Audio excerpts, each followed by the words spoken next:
voltamos com Conexões de hoje, que é em homenagem ao Dia do Meio Ambiente, comemorado em 5 de junho. Mas apesar de ser em homenagem, a gente está discutindo a degradação do meio ambiente e também as novas legislações que regem esse setor. Para falar sobre isso, nós trouxemos ao estúdio hoje a Cristiane Silva e Souza, que é gerente de Flora da Secretaria Estadual do Meio Ambiente, e também Luísa Reff, que é militante do MST, Movimento Sem Terra, e também doutorando em Geografia aqui na UFG. Bom, para continuar a nossa discussão do primeiro bloco, em relação a Goiás ter sido um dos primeiros estados, acredito que o primeiro estado a colocar a sua legislação em consonância com a legislação federal.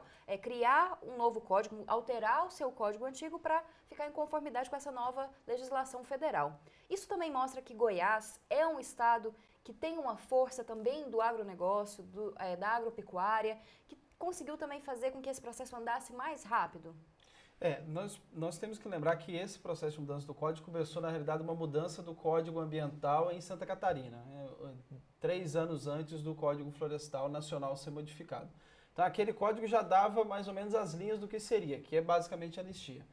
O fato de Goiás ser o primeiro a regulamentar um código estadual, a criar um código estadual depois do nacional, tem tudo a ver com isso que você colocou, Camila, que é a força do agronegócio. Isso a gente pode ver com um elemento fundamental do Código Florestal aqui de Goiás, que é legitimar a mercantilização da natureza. O que é isso?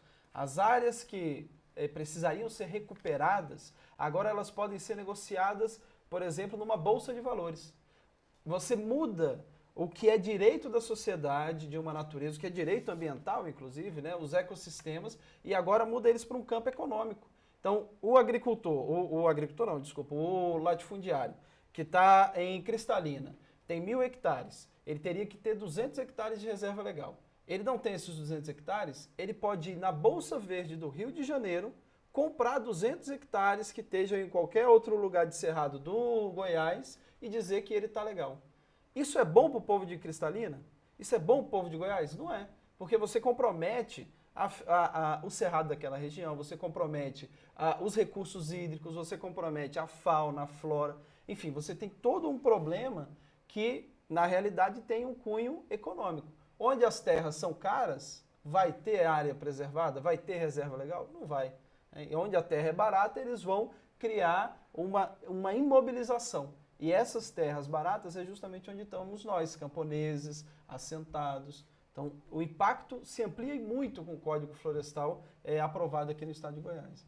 E essa questão desse mercado, o agropecuarista, quem fizer esse desmatamento, pode comprar uma área que já esteja como reserva legal de uma outra propriedade? Ele pode comprar a área de reserva legal de propriedade pequenos.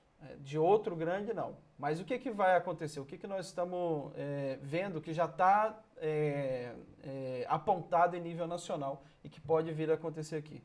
Primeiro, as comunidades tradicionais, quilombolas, assentamentos, comunidades tradicionais, elas vão ter, como elas são historicamente as que mais preservaram, elas vão ser imobilizadas.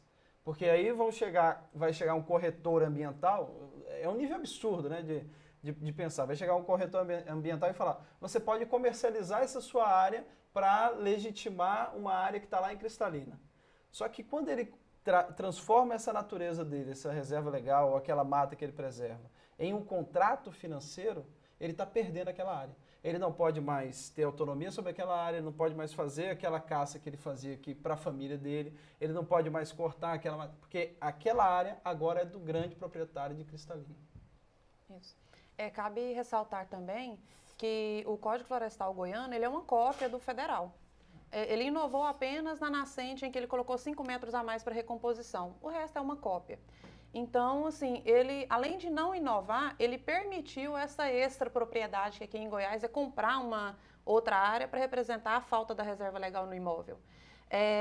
Lembrando que para uma propriedade em que degradou toda a sua área, ela vai ser beneficiada comprando em outra área em que o outro vai preservar por ele, através das cotas de reservas ambientais.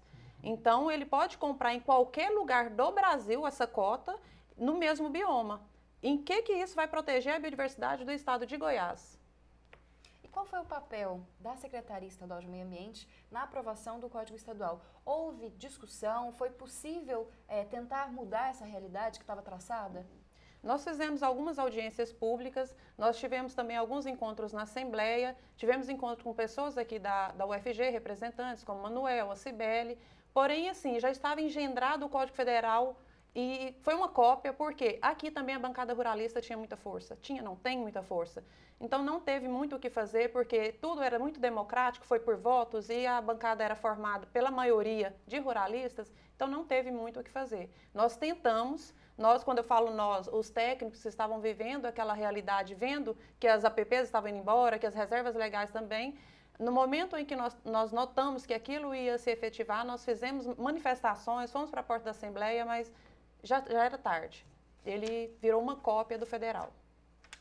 Luiz, poderia-se pensar numa bancada forte também que apoiasse o meio ambiente? Seria possível construir uma bancada para fazer frente a essas questões políticas mesmo que giram nesse ambiente político? Não, no atual sistema político não, Camila. É por isso que o MST faz parte, junto com várias outras organizações, de agora de uma campanha pela Constituinte soberana e exclusiva para um novo sistema político nacional. Hoje você tem os poucos latifundiários do Brasil, tem uma bancada ruralista gigantesca e os milhões de camponeses e os milhões de preocupados com a questão ambiental têm 10, 15 deputados federais, enquanto a bancada ruralista tem 250.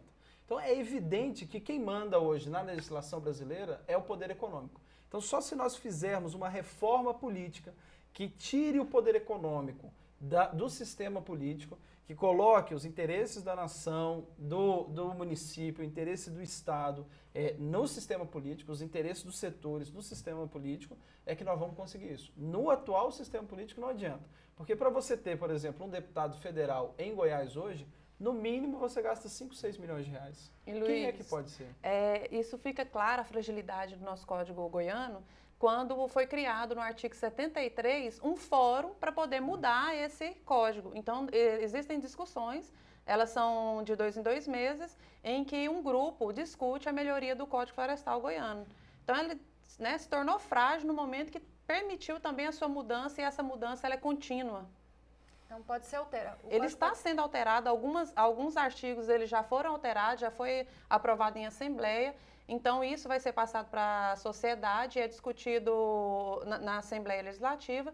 Só que, sim, o tempo inteiro nós vamos ter essas mudanças, mas nós já estamos aprovando processos, nós estamos aprovando cadastros de acordo com a legislação atual. E depois, quando mudar? E aí? E quem faz parte desse fórum? O fórum ele é composto pela UFG, pela SEMAR, pela AMA, pela FAEG, FIEG. Então, são vários órgãos representantes em que cada órgão tem uma pessoa que pode votar. Tá. Só para concluir a questão da reforma, Camila, acho que é importante aproveitar esse espaço para dizer isso. Haverá um plebiscito de 1º a 7 de setembro, plebiscito nacional, conclamando a população a votar pela mudança do sistema político. Acho que isso é importante porque nós estamos falando de questão ambiental, mas tem questão agrária, tem questão indígena, tem questão urbana, tem todas essas questões que demandam um novo sistema político. Bom, Cristiane, você falou dessa questão do cadastro. A gente está passando agora, no último mês, todo o processo de regulamentação, né? O CAR, que é esse cadastro, né? E também a questão da regulamentação das áreas. Queria que você explicasse um pouquinho como é que isso funciona, como é que ocorre. Camila, primeiramente, nós vamos separar o CAR do PRA, ou seja, do Cadastro Ambiental Rural, do Programa de Regularização Ambiental. No dia 5 de maio, foi publicado o Decreto 8.235 pelo Ministério do Meio Ambiente, em que ele simplesmente, nesse decreto, jogou para os estados o Programa de Regularização Ambiental. Ele colocou ali as normativas, porém, não informou como fazer. No dia 6 de maio, foi publicada as diretrizes para como deve ser feito o cadastro ambiental rural e foi liberado o sistema. O CAR é um sistema eletrônico público em que todo imóvel rural, seja ele de proprietário ou posseiro, deve ser, fazer a inscrição. Então, no dia 6 foi liberado. O cadastro, ele regulariza a propriedade rural que tem ali a sua PP, a sua reserva legal, ok. A partir do momento que ele tiver alguma degradação, ou seja, tem algum passivo ambiental, o cadastro não é suficiente. ele vai ter que aderir também ao programa de regularização ambiental, que não está pronto. O Estado ele está fazendo, juntamente com a Santiago e Sintra, esse programa de regularização. O que vem a ser o programa?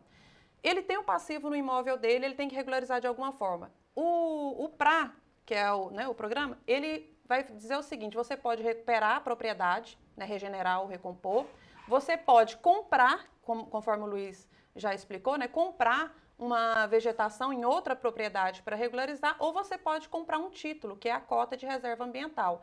Além também das doações em unidade de conservação. Né? A pessoa vai lá, compra de uma pessoa que está irregular e doa para o Estado ou a União. Então, esse PRA, ele significa isso, a regularização da propriedade que tem o passivo. Então, o programa de regularização ambiental no Estado de Goiás, ele não está vigente. O que iniciou foi o cadastro ambiental rural. A legislação anterior ainda vale ou não? Não. Nós começamos com a legislação nova, foi em agosto de 2013, quando foi publicado o 18.104, né, que é a legislação do Código Florestal goiano. Então, nós iniciamos a análise de processo físico no papel mesmo, já com toda a legislação em vigor. Porém, essa questão do cadastro, ela iniciou agora no dia 6 de maio, em que o proprietário ele tem que colocar dados do proprietário, dados da propriedade e o GEL. O que é esse GEL? GEL são os perímetros. Ele vai desenhar ou vai importar coordenadas ali de perímetros da propriedade, da reserva, da PP e outros perímetros. Bom, a gente vai para mais um intervalo e finaliza esse debate no próximo bloco.